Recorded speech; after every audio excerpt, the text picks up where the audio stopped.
Good morning. कल हम लोगों ने वेलोसिटी एडिशन फार्मूला देखा था, रिलेटिविस्टिक अप्रोच। यानी कि जब आपकी स्पीड बहुत ज़्यादा होती है, स्पीड लाइट के आसपास, तो उस कंडीशन में हम वेलोसिटी को कुछ अलग तरीके से जोड़ते हैं। हमने जो कल फार्मूला बताया था उसको एक बार हम यहाँ पे रिवाइज कर दे रहे हैं फिर से। कल हमने ये देखा था कि अगर कोई फ्रेम जो कि स्टेशनरी है,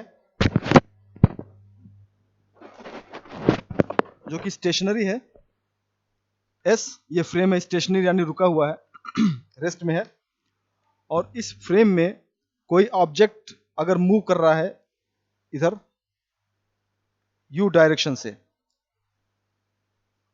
मूव कर रहा है, और इसी ऑब्जेक्ट को मूव करते ऑब्जेक्ट को हम अगर किसी दूसरे फ्रेम में देखें, एस डैश जो कि इस डायरेक्शन में मूव कर रहा है वी डायरेक्शन से, तो इसके हिसाब से इसकी वेलोसिटी कुछ और नजर आएगी।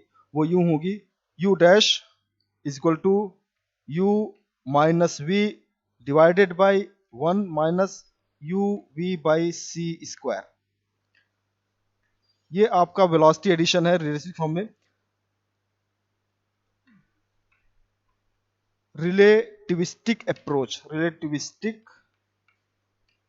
अप्रोच नॉर्मली गैलीलियन ट्रांसफॉर्मेशन में यही formula u dash equal to U minus V होता है।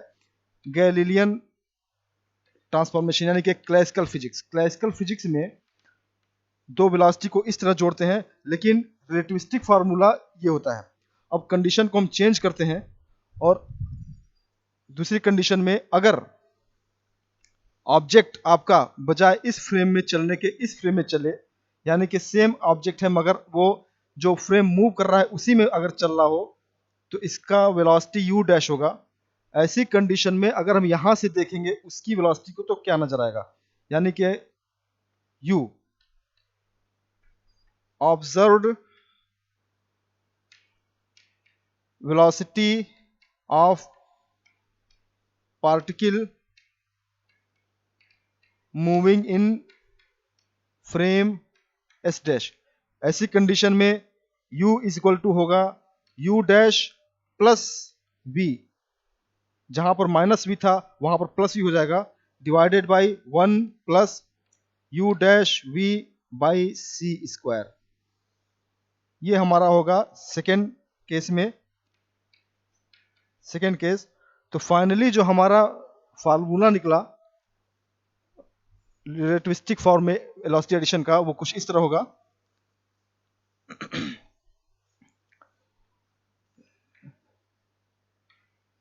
The relativistic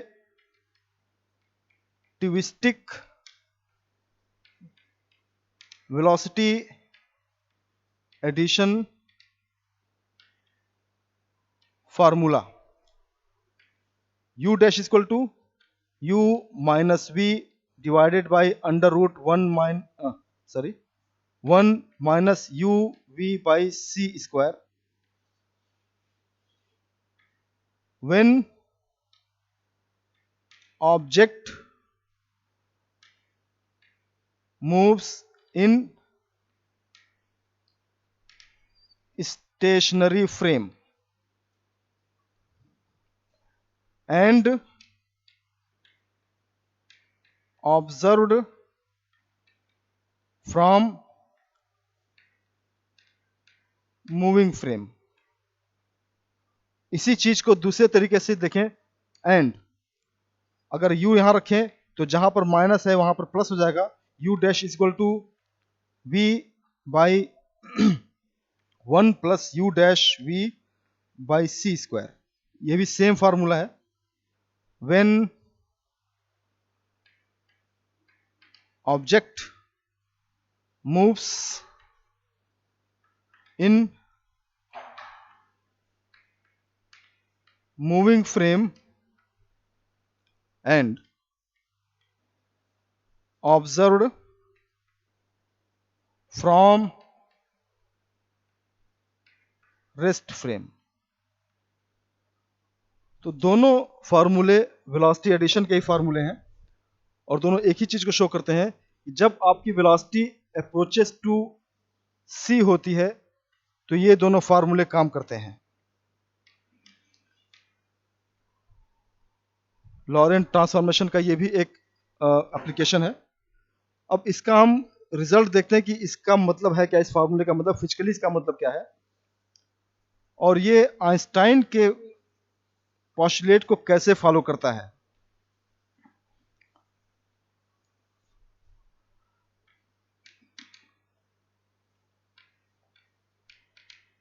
significance of velocity addition.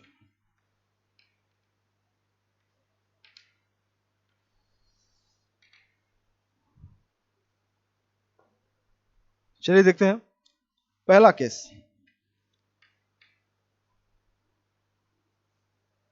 हमारा जो फार्मूला है u equal to U dash plus V by 1 plus U dash V by C square, ये formula है velocity addition का। और cases study करते हैं। केस 1, सपोज कीजिए कि अगर आपका पार्टिकल c के वेलोसिटी से चल रहा है, यानी कि if particle moves with speed of light, यानी कि u dash equal to c, तो इसका रिजल्ट क्या होगा इस हिसाब से, u equal to c plus V divided by 1 plus C V by C square. इसको सॉल्व करें अगर, तो u equal to C plus V divided by 1 plus v by C. इसको सॉल्व करें, c प्लस वी, ये factor आ जाएगा c plus V. इसको सॉल्व करें तो ये कट जाएगा और आंसर आएगा c। यानी कि अगर आप किसी वेलोसिटी में c जोड़ते हैं तो इस फार्मूले के हिसाब से आंसर आपका c आएगा, c से ज्यादा नहीं आएगा। यानी कि no any particle can move faster than light.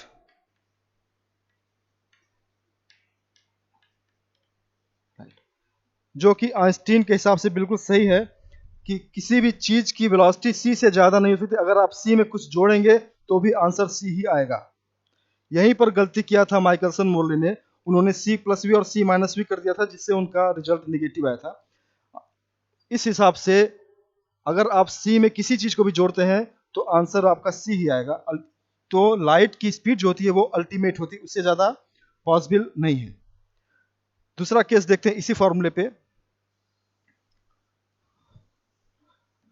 Second case में, case 2, if u dash equal to c and v equal to c, यानी कि जो पार्टिकल है उसकी वेलोसिटी c है और जो फ्रेम है उसकी वेलोसिटी c है। उस कंडीशन में क्या होगा, u equal to c plus c divided by 1 plus c square by c square, यानी कि ये 2c हो गया और डिवाइडेड बाई 2, आंसर आएगा c। तो किसी भी कंडीशन में आपकी वेलोसिटी जो आएगी वो c से ज्यादा नहीं आएगी। संभव ही नहीं है कि किसी की वेलोसिटी c से ज्यादा आ जाए। तो ये एडिशन फार्मूला आइंस्टाइन के पोस्टुलेट को बिल्कुल सही साबित करता है। और इसी फार्मूले पे कुछ न्यूमेरिकल्स जो काफी इंपॉर्टेंट है वो हम बताने जा रहे हैं।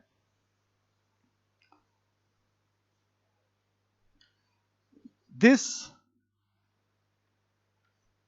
Formula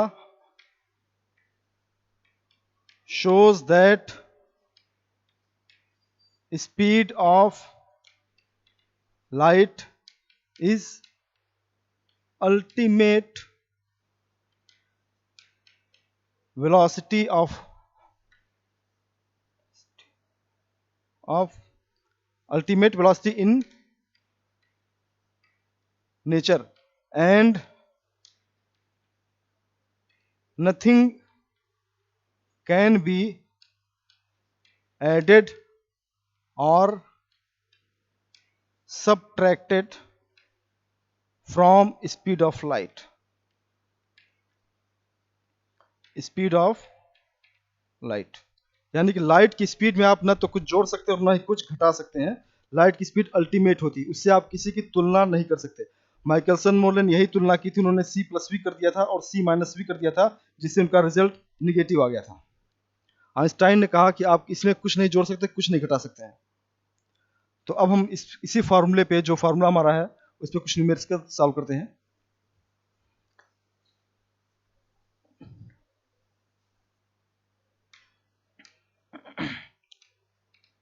numericals on velocity addition formula. हम यहाँ फार्मूला लिख दें, u equal to U dash plus V 1 plus U dash V by C square. ये वेलोसिटी एडिशन फार्मूला है और इसी पे कुछ न्यूमेरिकल सॉल्व करते हैं।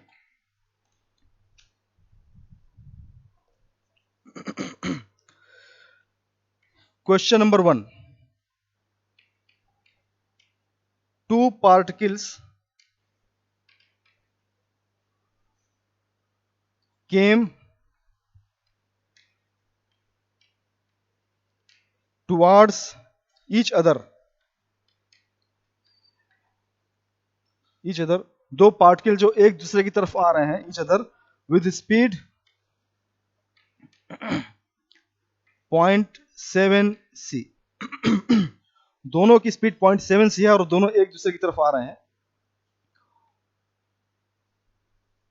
What is their relative speed? यानी कि इसको इस तरह समझें, सोल्यूशन, एक पार्टिकल है A और दूसरा पार्टिकल है B। ये इधर आ रहा है 0.7 c से और ये इधर आ रहा है 0.7 c से। तो अगर इसको क्लासिकली देखा जाए, क्लासिकल मेथड से, तो इसका आंसर कुछ इस तरह होगा। जो रिलेटिव इसकी स्पीड होगी u equal to u1 plus u2 मान लिया, तो दोनों अपोजिट में है तो u1 प्लस u2, यानी कि 0.7 c प्लस 0.7 c, यानी कि 1.4 c, जो कि c से ज्यादा है। इसीलिए ये फार्मूला लागू नहीं होगा, क्योंकि इसकी स्पीड 7 c से ज्यादा आ गई, ये आ गया। तो इसलिए ऐसे कंडीशन में हम इस फार्मूले का इस्तेमाल करेंगे।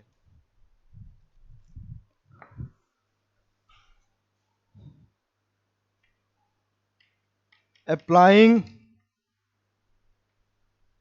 रिलेटिविस्टिक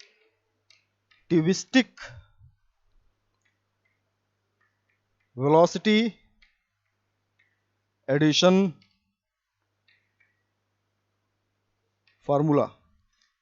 u इक्वल टू, एक की वेलोसिटी 0.7 c है, दूसरे की वेलोसिटी 0.7 c है, divided by 1 plus 0.7 c into 0.7 c by C square.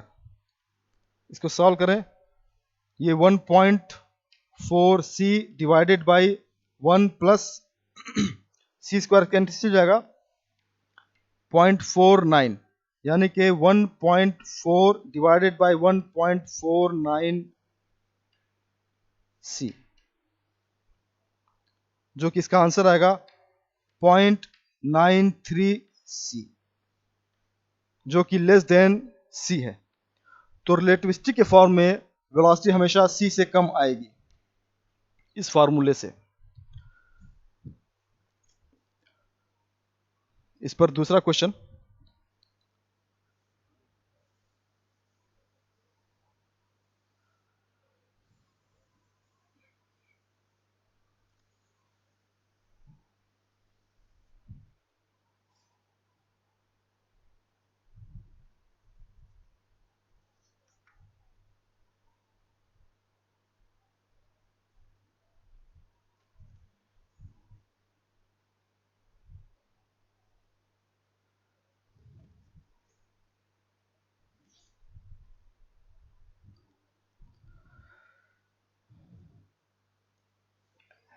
N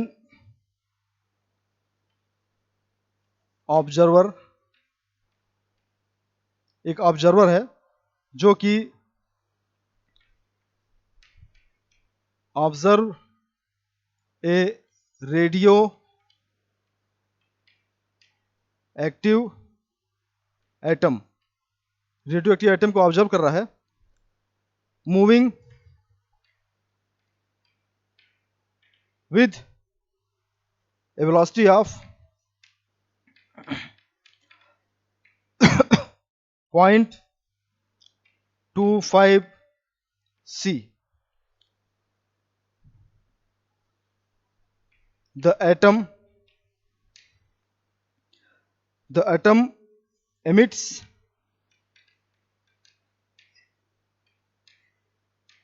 a beta particle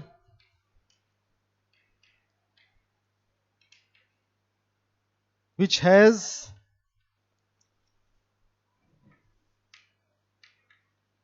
a velocity of 0.9 c. What is the velocity of beta particle? Velocity of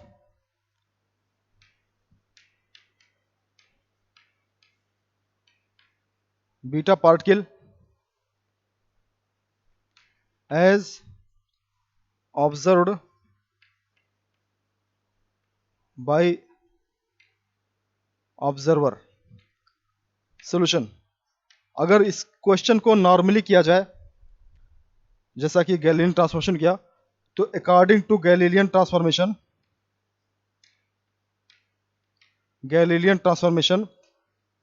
जो u होगा वो u dash plus v होगा, और यहां पर ये 0.9c है और ये 0.25c है, 25c. तो इसका आंसर कुछ इस तरह आएगा 1.15c, जो कि नॉट पॉसिबल है. ये पॉसिबल नहीं है क्योंकि इसकी वैल्यू c से ज़्यादा हो गई. तो ऐसी कंडीशन में हम फार्मूले को चेंज करेंगे और ये फार्मूला यूज करेंगे.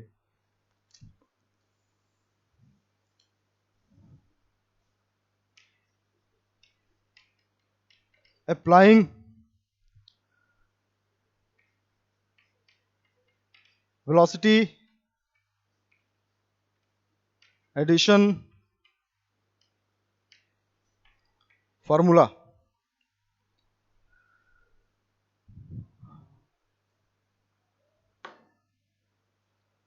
U is equal to u dash plus v upon 1 plus u dash v by c square. 0.9c plus 0.25c divided by 1 plus 0.9c into 0.25c by c square. यह आपका आएगा 1.15c divided by 1 plus c square cancel हो जाएगा, और 0.9 और 0.25 को अगर हम मल्टीप्लाई करें तो इसका आंसर आएगा 0.225, यानी कि 1.15 डिवाइडेड बाई 1.225 c या 0.94 c. तो अगर हम रिलेटिविस्टिक फॉर्म में इस फॉर्मूले का इस्तेमाल करेंगे तो हमेशा हमें आउटपुट जो वेलोसिटी मिलेगी वो c से कम मिलेगी. नेक्स्ट टॉपिक जो इस यूनिट का है जिसका नाम मास वेरिएशन विद स्पीड है. एक्चुअली में ये बेहद इंपॉर्टेंट टॉपिक है और ये न्यूटन्स के जो लॉ हैं मैकेनिक्स के उसको डिनाई करता है. क्लासिकल मैकेनिक्स की अगर हम बात करें जिसमें न्यूटोनियन फिजिक्स लगता है, मास वेरिएशन विद वेलोसिटी। अगर हम क्लासिकल मैकेनिक्स की बात करें, जहाँ पे कि न्यूटन का फिजिक्स काम करता है, न्यूटोनियन लॉ, उसमें यह कहा जाता है कि मास हमारा कभी चेंज नहीं होता, मास कांस्टेंट रहता है। तो अगर हम न्यूटन की बात करें, the second law of Newton's mechanics, उसमें यह कहा जाता है कि फोर्स जो होता है वो rate of change of momentum होता है। Force is equal to rate of change of momentum. उस कंडीशन में डी बाई डी टी और मोमेंटम की जगह हम एम वी रख दें, मास इंटू वेलोसिटी, न्यूटोनियन के हिसाब से mass is always constant in classical physics. यानी कि मास हमारा कभी चेंज नहीं होता न्यूटन के हिसाब से, न्यूटोनियन फिजिक्स के हिसाब से। उस कंडीशन में हम मास को इस इक्वेशन से बाहर ले लेते हैं, मास एम बाहर आ जाएगा, dv बाई डी टी यानी m इंटू ए। ये आपका सेकेंड लॉ इक्वेशन है, और वो तब है जब आपका मास वेरी न करता हो। अभी हमने देखा कि length and time both changes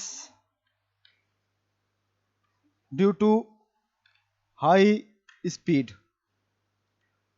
तो जाहिर सी बात है कि अगर बहुत ज़्यादा स्पीड है और उसमें लेंथ और टाइम तक चेंज हो जा रहा है, तो मास पर भी कुछ ना कुछ इफेक्ट पड़ेगा।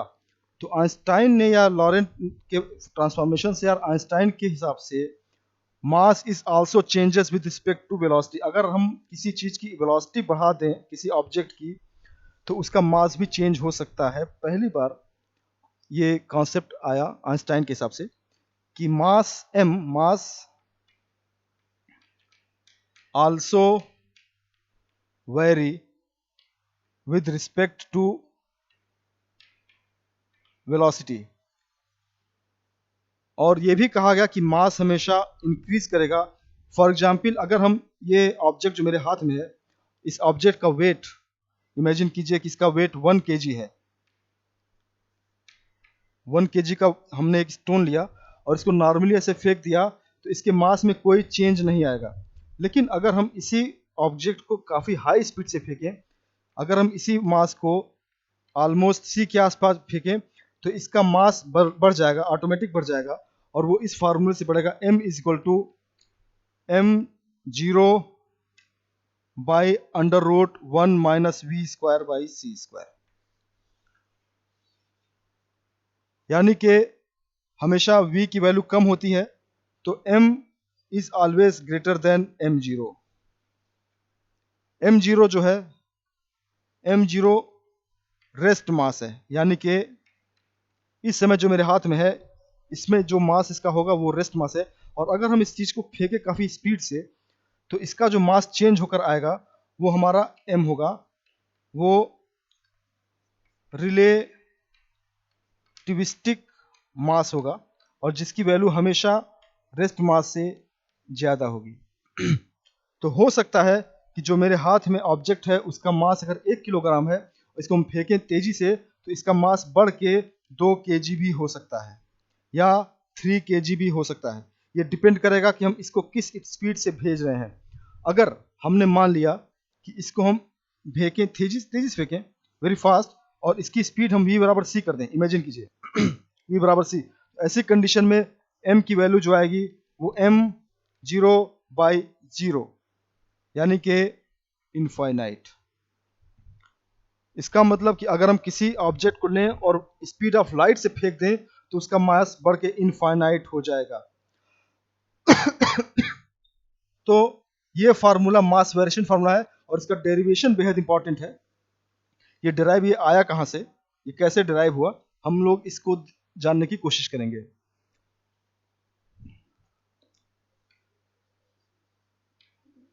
The mass increases by a factor of 1 by under root 1 minus V square by C square when projected with relativistic speed. अगर हम इसकी स्पीड बहुत बढ़ा दें तो ये मास हमारा इतना टाइम इंक्रीज कर जाएगा, यानी कि फार्मूला जो होगा m equal to m0 by under root 1 minus V square by C square. ये मास वेरिएशन फार्मूला है, मास वेरिएशन फार्मूला, जहां की m इज रेस्ट मास, यानी कि जब आपका मास मूव नहीं कर रहा है तब, और m रिलेटिविस्टिक मास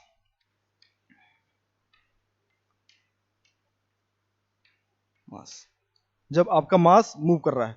इस कंडीशन में ये फार्मूला कैसे ड्राइव हुआ, इसको हम कैसे ड्राइव करेंगे, इस चीज को हम नेक्स्ट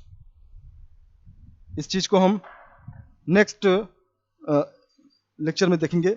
और ये काफी लंबा भी है अपने आप में, और इसमें कई ढेर सारे ट्रिक्स भी हैं, और ये आमतौर पे इस बात को प्रूफ करता है कि this formula also show that no any particle can move faster than light। तो इस फार्मूले को हम कल ड्राइव करेंगे। धन्यवाद।